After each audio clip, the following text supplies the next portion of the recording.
Le ministre sud-africain des Finances, Pravind Gordhan, s'est exprimé vendredi devant le Parlement afin d'exposer la situation du budget du pays.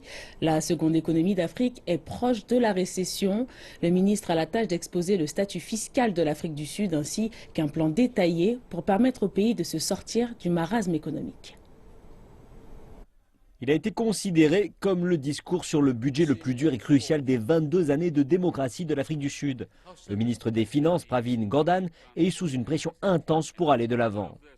Ce budget n'est pas uniquement surveillé par l'Afrique du Sud, mais il est actuellement observé par la communauté internationale des investisseurs.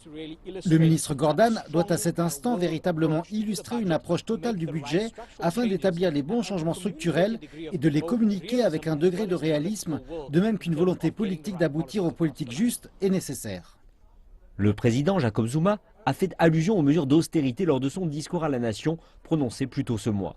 Il espérait que le ministre des Finances le suivrait dans son discours. Beaucoup espèrent qu'il y aura des mesures visant à freiner les dépenses inutiles et à réduire l'assistance à destination des entreprises d'État qui perdent de l'argent. Il devra aller de l'avant avec davantage de coupes budgétaires et il faudra s'intéresser à des projets tels que le NH1 qui devront probablement être suspendus ou repoussés à un avenir prévisible. Il faudra voir quelque chose de plus efficace tel qu'un programme nucléaire et vérifier si cela demeure clairement à l'ordre du jour et quelle sera la participation du secteur privé là-dedans. Et avec les profits des entreprises sous pression, la collecte de l'impôt devrait être de 450 milliards de rand inférieure pour la période 2015-2016. Et en vue de renforcer ces recettes, Gordhan regarde du côté des secteurs où les impôts pourraient être relevés.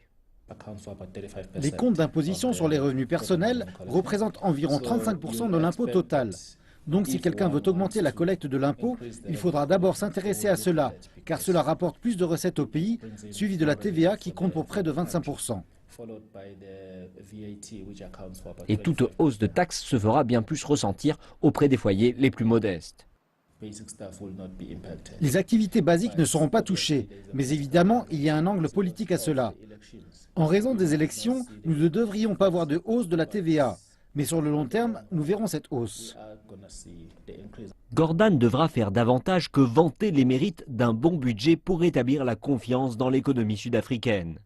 Et avec la hausse du chômage et celle des inégalités, la mise en œuvre décisive du plan national de développement reste l'élément clé concernant au plus haut point les fortunes d'Afrique du Sud.